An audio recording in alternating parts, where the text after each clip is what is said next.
The good, the bad, and the odd. They're sorted. Welcome to this episode of The Good, the Bad, and the Odd. We host Mark and Sam. Hi, Sam. Hello. Hello. So we're covering something that you brought to the table. You wanted to go through, which is the Netflix series Dark Crystal: Age of Resistance. Because we watched Dark Crystal recently, didn't we? So I'm going to hand it over to you because this is you kind of drove this, and I think you got a better handle on all the stuff going on than I have. I was quite confused, so I think this is best done by you. Okay, over to you. Okay, so this is the new Netflix show by the Jim Henson Company. See, prequel to the 87 movie? I can't remember what the exact year. Yeah, 82. Yeah, I thought it was earlier. So. 82, yeah. Okay. Yeah, premiered 30th of August, directed by Louis Leterrier, or Louis Leterrier. I can't remember. I'm going to guess Louis. Yeah. And he did do every episode, didn't he? I'm just having a lot. Yeah. Quite impressive. His other bits of work are the Transporter series, The Incredible Hulk. This? Yeah, Clash of the Titans. That isn't such a switch. And Grimsby. So... Grimsby is a lot of fun, but it is again quite the switch. Right. Yeah. Okay. So, starring Taron Egerton as Rian, Anna Taylor-Joy as Brea, Natalie Emmanuel as Deet. I know I'm just listing off names, but this will make sense in a moment. Yeah, those are the main characters, right? Really. Those are the three kind of primary characters. They're all gelflings, which are these small elf-like creatures. Yeah. From the planet Thra. Thra is built almost entirely around this crystal, which is the titular Dark Crystal. Yeah. It's called the Crystal of Truth as well, but the Dark Crystal is also one of its titles. Yeah. The crystal has been taken by these otherworldly things called Skeksis, which are these bird monsters. Yeah. And they're using it to sort of prolong their life. They're kind of scared of what happens when they die, because Skeksis, as revealed in the original film... Yeah, we better say spoilers all the way through this, right? I just better say. Yeah. It's one of those things where it's not a spoiler in context of the show, but it's a spoiler for the movie. So if you want to see the movie, stop now and just roll into that, and then... Yeah. Yeah, come on. Yeah. Okay, so the Skeksis are actually half of a being called an Urskek. Now, the other half got separated into a different race called the Mystics. That look a bit similar, but not the same. Yeah, similar, the Skeksis are more imagine it as sort of like the Skeksis as very angular versions of the same creature, and the Mystics is very more rounded. Skeks is almost like reptilian bird-like, and they're like vultures, kind of. And the Mystics are more mammalian, almost. Yeah, kind of. Perhaps. Yeah. So there's I think it's 10 Skeksis in the show. Yeah, there's a small number. There's a handful. I'd say 10 sounds about right. Yeah, there's 11 as it turns out. And there's like 3 more that we haven't seen yet that are in the original film, but not in this. Okay. So yeah, they're all trying to figure out why the crystal is starting to give them less in terms of their immortality. Yeah. It's just not providing as much as it did. Yeah, they're basically also the Lords of Thra, aren't they? They're like the overseers. They've kind of done a Bene Gesserit and then stilled themselves as like the head of it, using sort of myth and legend. Like they're the keepers of the crystal, the lords of the crystal. Yeah. And they've kind of ruling everything. They get like tithes from all the different Gelfling clans so it's sort of feudal, isn't it? Really. Yeah. Yeah. So the Emperor of the Skeksis, voiced by Jason Isaacs,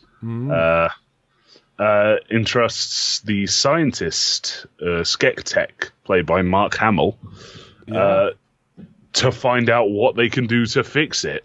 So, and it all kind of spills and spirals from there. So the Gelflings are starting to catch on that they can't just obey because Yeah. the Skeksis are getting out. Basically, they're becoming way not just imperious, but they're actually they're killing Gelflings to extract essence, right?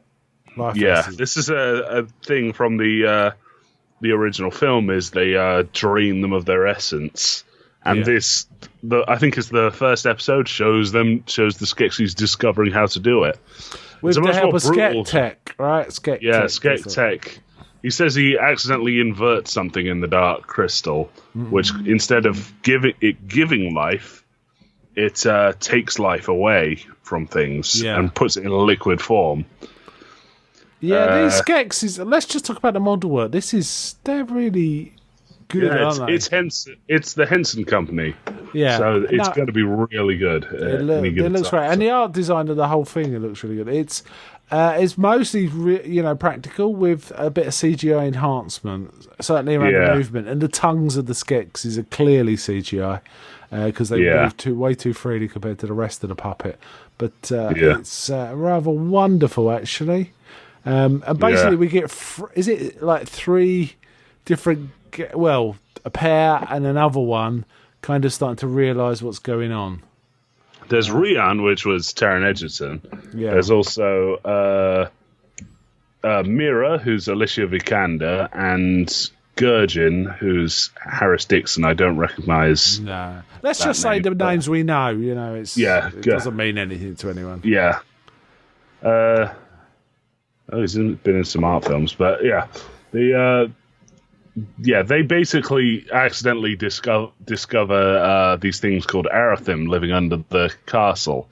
That they're the guards of the Castle of the Crystal. Yeah, and they accidentally discover this thing called an Arathim, which is like a giant spider. And while chasing it, they accidentally discover Skek Tech doing this thing. So he grabs Mira and uses her as the test subject for. Yeah.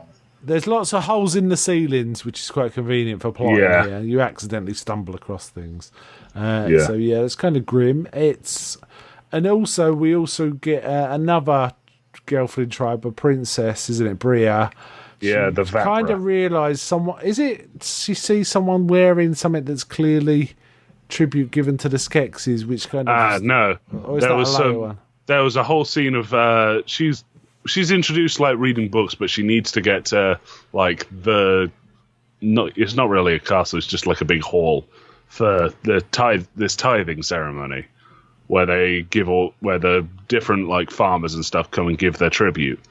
While they're there, they start a plot line about there being a blight on the land, so the farmers aren't doing as well.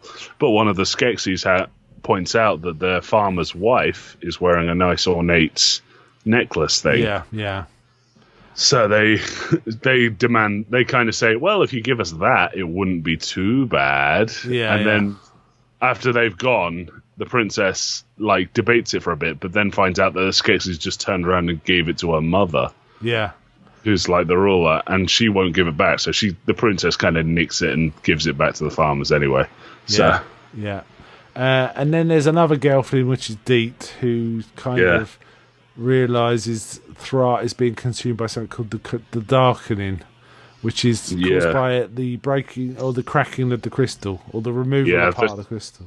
Yeah, as the Skeksis try and take the energy from Thra, it poisons it in turn. So they've got kind of almost cultivating this toxic waste under the castle that's just poisoning everything. So okay, cool. I'm thinking. I kind of followed at this point. I did start getting confused after this, I have to say. I was looking, and it was kind of it felt quite organic to the movie. It didn't feel like radically different. I don't feel it was like, oh, they've done it different. I wonder why. It was all kind of there. It was all there. I kind of liked it. It was a good opening episode. Should say this hasn't been out that long, has it? Less than a month of when we recorded this. So and they dropped the whole lot, didn't they? All 10 episodes. It's a Netflix release, so 10. Yeah, it all dropped at once. Yeah. Okay. We also see some wonderful other things of this world. We see like how they travel. They use these weird little gigantic, like I don't know, like They use these things. They're called Landstriders, but it's like these. Imagine someone on four-legged stilts. There's that. Oh yeah, there's those, much, but there's so. these rat things that turn into a ball and then become the Oh wheels yeah, of the transport. they're like pill bugs. Yeah, they're like pill and they turn bugs. into wheels. So They're the directed Skeksis as well. cars, so. Yeah, the Yeah. Skeksis travel that way, so they're kind of great. They've also, one of the Skeksis goes and collects the tribute, and she's pretty disgusting because she's got pustules on her beak that keep erupting whenever she's doing anything. It's really grim. Yeah. There's a lot of And, goo in this show, right? Yeah, there's a lot of goo. A lot of goo. Yeah, because Rian saw Mira getting her essence extracted, and the Skeksis in turn saw him witnessing it. They basically start a witch hunt for him. With Right. now, because Gelflings have this ability called dream fasting. Yeah, which is in the movie, right? Yeah, it's in the movie briefly. Yeah, And they don't really explain it or build upon it because there's no real need to story-wise. So in this, they use it as sort of like evidence. So it's a way now, to show someone you can't lie when you're dream fasting, right? You show them what Nah. you saw. So it's kind of cool, Yeah. cool technique of storytelling. It also allows them sometimes, which they did in the film, to present a backstory in a way that fits into the film. I like it. It's a good idea. Yeah. So the Skeksis, they then start spreading rumors that Rian has some sort of mental sickness that could be transferred through dream fasting. Yeah. So now he can't use his main method of like evidence. Convincing So people. These Skeksis are pretty cunning. They seem they're very smart. They don't seem that smart because they're kind of, man, let's do this. But they're there's very definitely- self-sabotaging. But Who was your favourite Skeksis, do you reckon?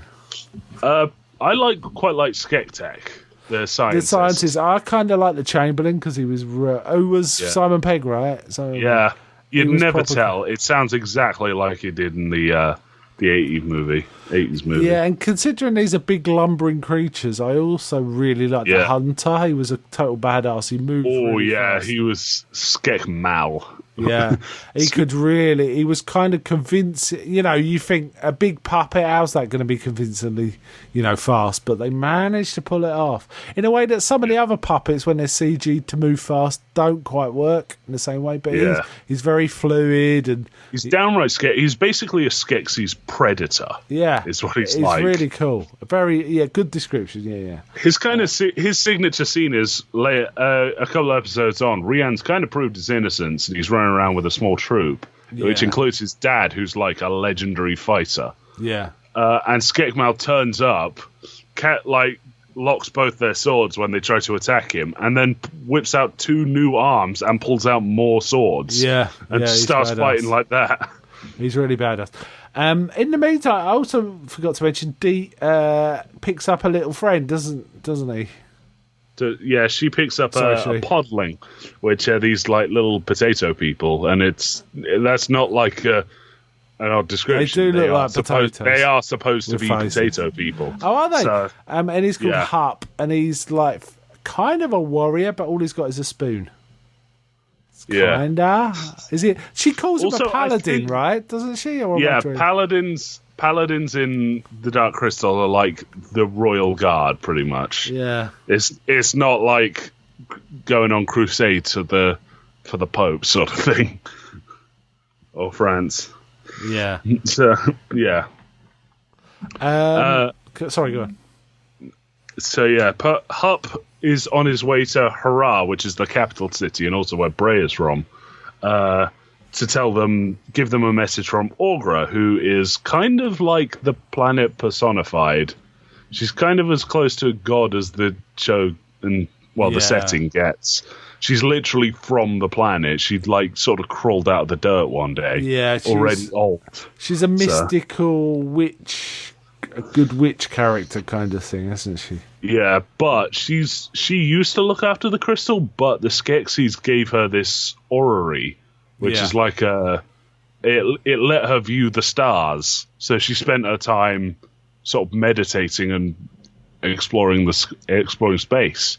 Yeah. So And when she came back, she was immediately like, "Oh God, what's gone wrong here?" Yeah, I see. Yeah, Aughra, I think, was one of my favourite characters in this. Aughra is great in the film too, but yes, she was very good in this. I liked her a lot. She was actually the one that centered me, because sometimes I get confused, but whenever it came back to Aughra, I kind of figured out what was going on. And there was a couple of other sort of characters that helped me figure out. It was the girlfriend stuff confused me sometimes. It was a lot of like how it was basically kind of Game of Thronesy. And there's a lot of how with puppets. Right? This house betrayed this house, and this house did this. Because there's lots of tribes of Gelfling too that have to kind of come together or interact. And I think I'm going to rewatch this in maybe a year or two, and I'll appreciate it better.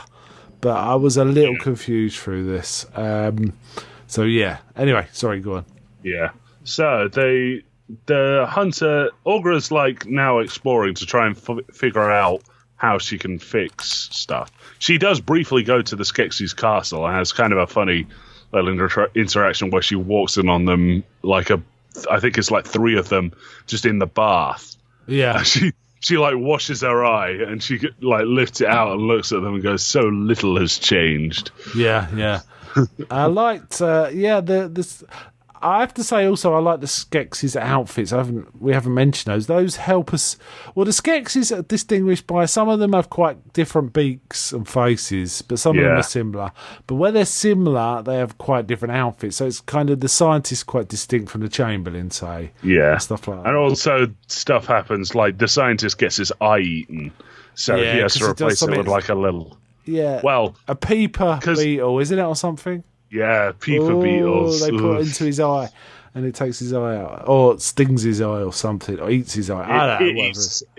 You can hear it munching. It's definitely. It's properly grim. This bit. I mean, it's not a little kiddie's thing, even though it kind of looks like it. That's for sure.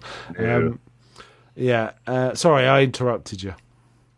Yeah. So the Aughra's discovered that like they've been doing stuff wrong with the crystal, even like finding the crystal itself and getting a message from her past self, weirdly. Yeah. So she goes to this place called the Sanctuary Tree, which is kind of like, well, she starts wandering around, and then a couple of arrows hit the ground next to her, and she's like, "Oh, the archer is looking for me."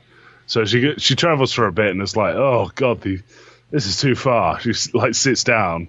He goes, "I'm not going another step," and then like 8 arrows land immediately around her, and she goes, "I'll carry on walking." Yeah, there's a bit of comedy in this. Yeah, you know. Generally, when Aughra is not being wise, she's saying some of the funniest lines. Like there's a bit with a beetle that can like control her mind, and she's like, "You trying to control me?" I can't control me sometimes. So. Yeah, I like those beetles. There's some dark stuff in this. And do you feel it? Where do you feel this borrows from?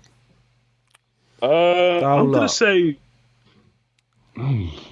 honestly, Game of Thrones was probably the heaviest. I was thinking Lord of the Rings, actually, in terms of the deep mythology, not necessarily the stuff we're familiar with, like the Fellowship of the Ring, but it felt a bit like Lord of the Rings. Which, more of course, appendices. Stuff. Yeah, more the appendices. Which is what Game of Thrones is riffing on, isn't it? Really? Yeah. So yeah, there's a bit of that. But I also felt, its kinship to its origins, its movie, and the movie. If you go back to the movie, that feels a bit like, I don't know, Krull and some of the other more fantastic. And more kiddie-friendly fantasy movies at the time, like Neverending Story and stuff like that. But it was weird. There was one bit with these mind control things, which we'll come back to, I'm sure, beetle things, that made me think of the Borg in Star Trek as well, which was weird. Right? It didn't help that they kept going, "We are the Ascendancy," which is pretty much that's just the Borg thing. They just go, "We are the Borg. Resistance is futile." Yeah, so. As soon as one of these weird beetle things latches onto your face, you become part of the Ascendancy, right? And it's a collective, collective mind. It's a hive mind kind of thing.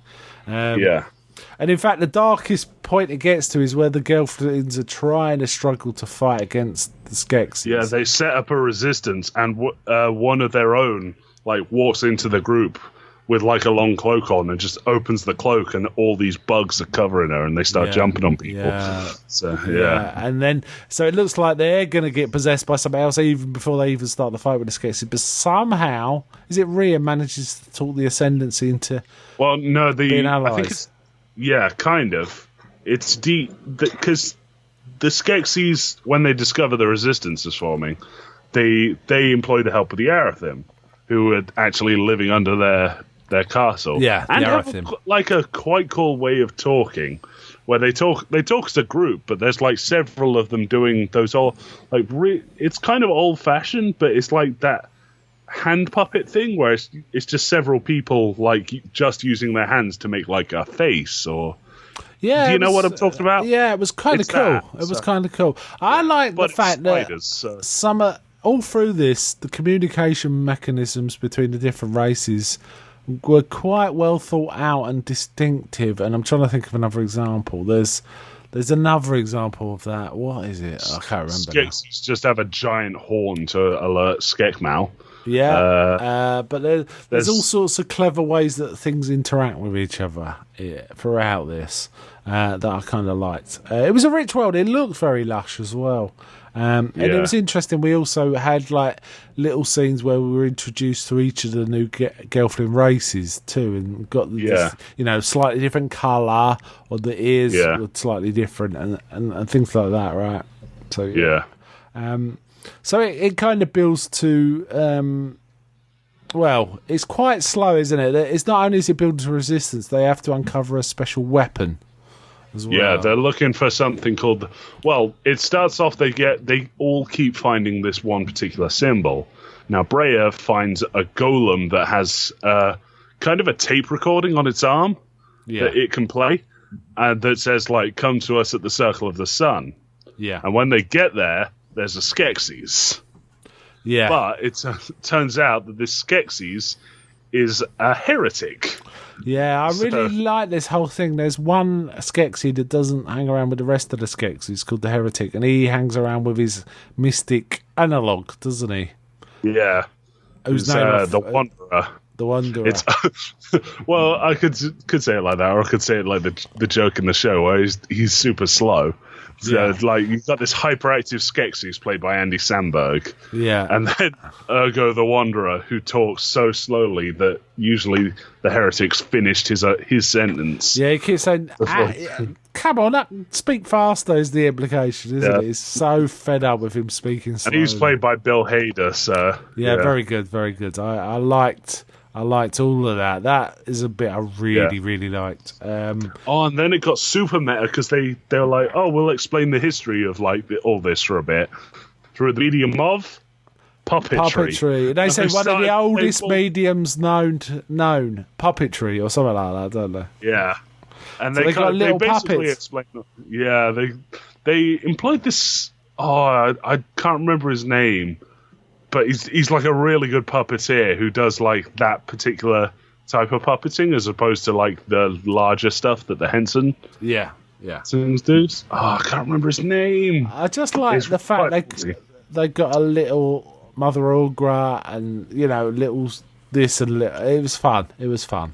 I kind of that. It made me laugh a lot. And I like that whole Mystic and Wanderer interrelationship. I thought it was really quite cool. That was about midway through, wasn't it? All of that, I think. Yeah. Like episode 5. That was episode 7. So. Okay. All right. Yeah. There's a lot of like running around trying to prove Rian's innocence, but once they do it, they kind of get going. Yeah, and we also get established the Skeksis. Well, we're pretty bad to begin with, but getting worse and worse because they're like draining life and just drinking and having like drunken parties of drinking life essence. Yeah. And like at some points they go, oh, hold on, we should preserve some of this, and everyone stops and he goes, no, let's drink it. And like, oh, there's also some comedy stuff with Eddie Izzard I completely forgot. That was very fun. Breya kind of accidentally wipes his mind, so he's just sort of reverts to being like a weirdly polite sort of guy. Yeah, like a shaman or something, right? But first he tries to wipe her mind, but she fools him to make him. Yeah, she like turns it back on him. So Yeah, and then he completely forgot why he did it. Can't explain anything, and he forgot everything to the point where they had to make his assistant. Yeah, like, his assistant seemed to be quite happy about it. Oh, I'm the, I'm his assistant. So she helped. She helped Deep, right? Because of his assistant was played by Natalie Dormer, which is like a big name at the moment. So we also see the Skeksis doing things like they're going to get tribute, and there's all these glowing things hanging on the ceiling, which is a Unimorph chrysalis, which is precious, and the sigil of that group of Gelflings. They just rip it off the wall and start eating it. Yeah, it's so vile. So there's a lot of goo. As they we said. do not care now at this point. It's kind of like no. We also get a turncoat. Sorry, go on. Yeah, there's a turncoat Gelfling called Celadon. She's like the first in line to the Vapras, who are kind of like the head of the Gelflings. So she kind of tries to turn full Skeksis, even to the point of dressing and like a Skeksis, wearing Skeksis kind of artifacts. She's so like under their thumb that when they stab her mother right in front of her, she immediately blames her sister. Yeah. So, and then when she goes to the Skeksis to say, "Look, I want to stop this war," and she thinks she's really high and mighty, the Skeksis just laugh at her and then attack her. Right? It's great. They're like, "So, shall we continue our old ways?" No.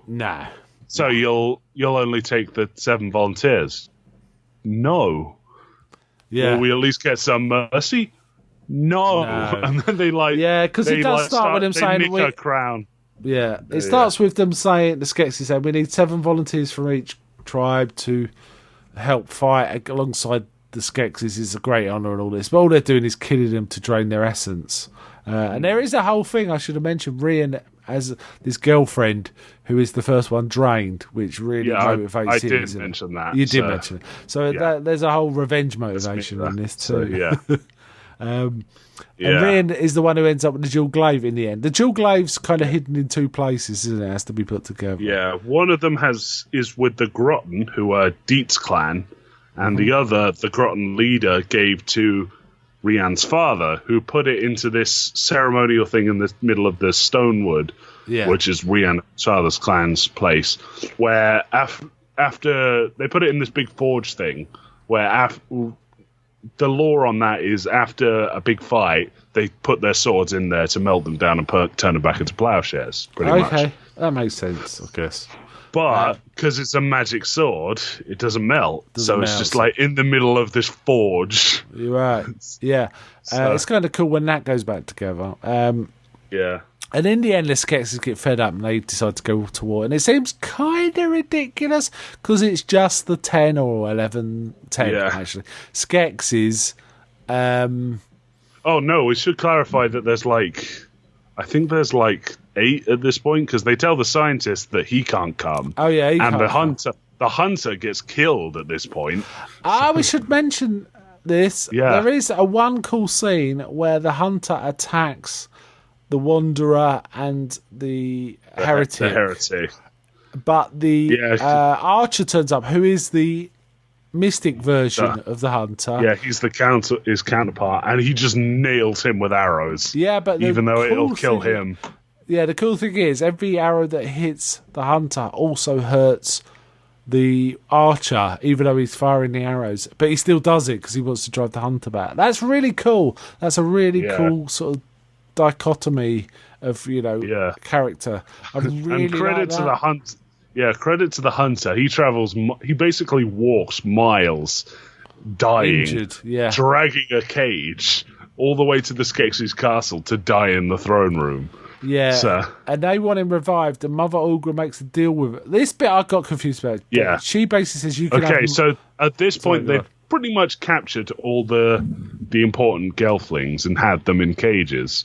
So she and the Arathim were sort of working for them, but Rian was figuring something out with Dietz in the caves of Grot, which is where Dietz from, where the Arathim were being overtaken by the Darkening and Darkening-controlled creatures.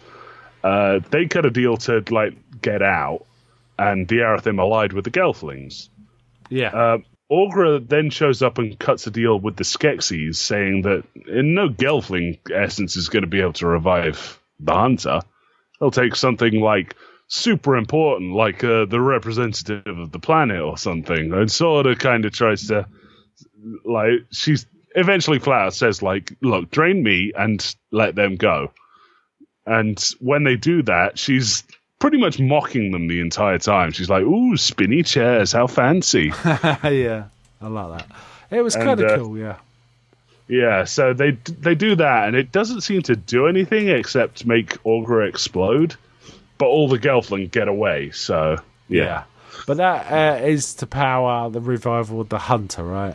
Who takes a while to come back. He's like hung there like a puppet, which again is kind of meta. Another meta thing. Yeah. So there was that. It goes on. The war's kind of brewing, basically. The Skeksis realise he's got the dual glaive, which scares them a bit, but only a bit. They still go to war. Yeah. They still, like, get all ready. And they have this kind of cool, like, ceremony where they start, like, chanting, and eventually they have these, like, frames that rise up around them that have got, like, banners and knives that they can launch and all sorts. Yeah. And then they like, charge off to fight the Stonewood. And the fight happens, and there's a little bit of trickery that involves the female Gelflings, because they can fly, and they them flying about and dropping bombs on the Skeksis, while the guys and I guess some of the girls are like sword fighting them. And Rian gets a good hit in on the general, who's one of the Skeksis. Yeah. And he has to walk off, and then the Chamberlain basically shows up and stabs him. So, yeah. Yeah. Like I say, I personally got quite confused through some of this. Did you? Did you find that? I found, for example, no, for the most sometimes I got confused between Deet and Bria, and it was like, what's going on now? I don't understand. Because I thought I'd have understood if you got Brea confused with like Celadon or Tavra, because I've got a bit of that as well. I've got a bit of that too. But Deet's like green, and her eyes are way different. But from the side, she looks the same. But yeah, okay, all right. I did get confused. I like the. Well, should we talk about how what it leads to? There's a big fight. Yeah, the scientist, he gets left behind, and he's got these two like slaves called the Grunak, with which are these weird like little green ape things with big hands, and he walks, because he's kind of been like talked down upon the entire series. He walks back in to find them cutting, because their mouths are sewn up. He walks in to find them cutting them open. And he's like, I'm not having any. He's been talked down for so long. He's like done with people. Even like the Hunter, who like screamed at him, calling him a coward just before he left. Yeah. Even though the scientist was instructed, and he just like snaps and starts like, he chucks one of the Grunak down the pit that ironically he will die to in Dark Crystal. Yeah. And that was a callback, wasn't it? Yeah, he snaps the lever off his like draining mechanism and beats the other one to death with it. It's such a gruesome scene. Yeah, and then decides, I could use this somewhere. Because very Frankenstein. He has a dead Arathem with him that he was trying to use to make a good soldier out of. Yeah. And then after the other Skeksis get beaten, the Emperor tries to use the Darkling to like kill all the Gelflings, but Deet, because she absorbed something from the tree that's connected to Thra somehow, she's able to absorb the Darkling. It was a bit Kwisatz Haderach, wasn't it? It was a bit. Yeah. The last like bit of information that the tree gives out, because it can talk, is that the Darkling isn't like a poison; it's energy. And you can't really just get rid of it. You have to transfer it. Yeah. Like energy. Yeah. So she like kind of twigs that together at the last second steps in the way and just absorbs the energy and then fires it back at the Skeksis. Yeah. And it kills one of them, the one with all the like pustules on its nose. The disgusting one, yeah. So actually 2 Skeksis die for this. The General gets kind of wounded 3. quite bad. 3, is it? Because the hunter has that cool bit where the archer wakes up and like he's like, I had a dream that 1 became 2 that became 1, and I know what I must do. And he like steps up to the edge of the circle of the sun, which is on this big plateau, and he just jumps off. And we kind of see as he's takes up falling, the they kind of fuse, don't they? They kind of fuse into some sort of energy being. They start to see the same thing, so like through each other's eyes, literally, and then they both disappear. But when the hunter disappears, Orgra reappears. Yeah, it basically brings back Orgra, which is great to see, right? Makes sense. Cause that at one point it was like, Orgra's gone, but she's in the film, which is set after this. What's going on? Anyway, also the General, the Chamberlain basically hazes the General into. I've brought this up. So there's the Chamberlain. I was just saying how the rest of them died. Yeah. Yeah. So the Collector kind of bursts. So that was real. The sword does magic things, doesn't it? And like the sword does get broken, but all the Skeksis retreat. While it's taking out the rest of the Skeksis, the hunter just sort of grabs it by the blade and snaps it. So it breaks, but after all the Skeksis leave, Breya goes out to it and notices that the hilt's broken too, and pulls out the shard of the Dark Crystal from the film. Yeah. So, it's very cool. Very cool. Yeah. So there we get the title of the film. And then we get a fight. It kind of ends. Basically, the Skeksis have retreated. It ends with... The situation's not changed that much, right? Not really, except like there's an open rebellion. So yeah. Dee has to leave because just being around her is killing all the like plants nearby. So she can't stay because she's going to kill someone. Rian sort of sees her off. Yeah. And when they get back, the scientist has this great moment where he's like, I finished my creation. It's not Grunak and through a combination of Grunak and Arathim. I've done it. I call it Garthim. And that's the creature from the original that they reveal they used it to wipe out the Gelflings, pretty much. So we get basically the Skeksis is going to get their revenge, or sort it all out. There were a few like other foreshadowing bits for the movie, like when Dee absorbs this tree energy thing. First off, she sees herself sitting on the Skeksis throne, completely like overtaken by the darkening. Because at the end of the series, she's like got these purple veins all over her face. She has, in her like vision, she's got like glowing purple eyes too. Yeah. And she also sees I think it's Breya running with a baby, and Rian in the same position that Jen would be in the film, about to stab the shard into the crystal. Okay, there's some sort of... Yeah, I didn't quite put that together. I see, there's something going on. Maybe a second season. Who knows? Probably not. Well, it's almost definitely getting a second season. Oh, is it? Yes. It kind of... Yeah, there is some unresolved stuff. Overall, I enjoyed it. If there is a second season, I think I'm definitely going to rewatch the first one before I watch the second one to sort a few things out in my head. But I did like a lot of the imagery, and there were some really cool scenes too. I really like Mark Hamill as a scientist as well. It's kind of cool that's kind of come full circle, because in the original, the Skeksis scientist's eye was like kind of mocked together from a TIE fighter. Really? Yeah. I'm not joking. That's what it is. So it looks like a little Borgy light thing, doesn't it? That's what it kind of looks like. Torch thing. It was cool. Now, I thought this series was okay. I think you liked it more than me, right? Yeah, I really enjoyed it. So so what would you give it out of 10?